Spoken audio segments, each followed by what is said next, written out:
pembangunan tol Trans Sumatera yang sedang berlangsung terancam stop. Hal itu diungkapkan oleh Direktur Jenderal Bina Marga Kementerian PUPR Hedi Rahadian di hadapan Komisi 5 DPR RI.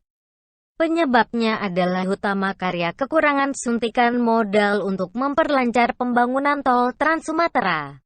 Berikut 3 hal penting terkait kondisi tol Trans Sumatera. 1.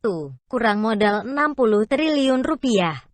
Hedi mengatakan, PT Hutama Karya Persero yang ditugaskan negara untuk membangun tol tersebut mengalami defisit dukungan dari penyertaan modal negara hingga 60 triliun rupiah. Menurut Hedi, penyertaan modal negara itu harus segera dikucurkan. Jika tidak, maka pembangunan tol Trans Sumatera yang tengah berjalan terancam berhenti. Nah, sampai sekarang ini setelah kita evaluasi, yang sudah berjalan ternyata ada defisit penyertaan modal negara yang belum bisa dipenuhi sebesar 60 triliun rupiah. Ini defisit penyertaan modal negara. Sehingga Hutama Karya sekarang ini kalau tidak segera dipenuhi penyertaan modal negaranya, otomatis mungkin bahasa langsungnya adalah itu proyek konstruksi yang sekarang berjalan pun berhenti, ungkap Hedi dalam rapat dengan Komisi 5 DPR RI, Rabu tanggal 27 Januari. 2. PUPR colek Kemenkeu soal penyertaan modal negara yang belum cair. Untuk menyelesaikan persoalan tersebut, Kementerian PUPR sedang berkoordinasi dengan kementerian terkait, terutama Kementerian Keuangan. Ini kami sudah koordinasi dengan Kementerian Keuangan dan Kemenko Perekonomian bagaimana kita agar Kementerian Keuangan 60 triliun rupiah ini bisa didisburse secara cepat. Dan sekarang kita sedang melakukan audit terhadap Trans Sumatera yang dilaksanakan oleh Hutama Karya.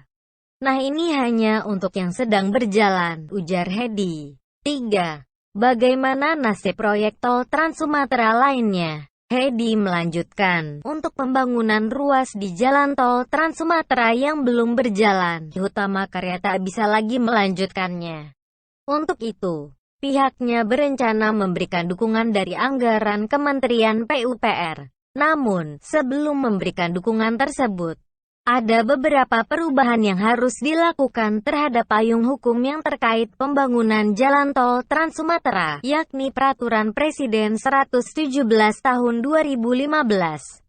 Dalam Perpres itu, pembangunan jalan tol Trans Sumatera dilakukan oleh Hutama Karya melalui skema penugasan yang meliputi pendanaan.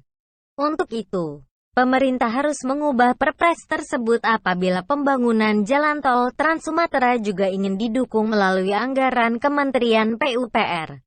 Hedi mengungkapkan, dukungan anggaran dari pihaknya yang diperlukan untuk tol tersebut mencapai 148 triliun rupiah.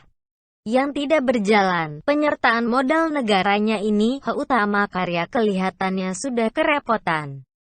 Sehingga akhirnya muncul ide dukungan konstruksi yang tidak ada dalam Kepres-Perpres sebenarnya. Jadi ini kalau dukungan konstruksi harus masuk, maka kita terpaksa harus mengubah Kepres mengenai Trans Sumatera ini.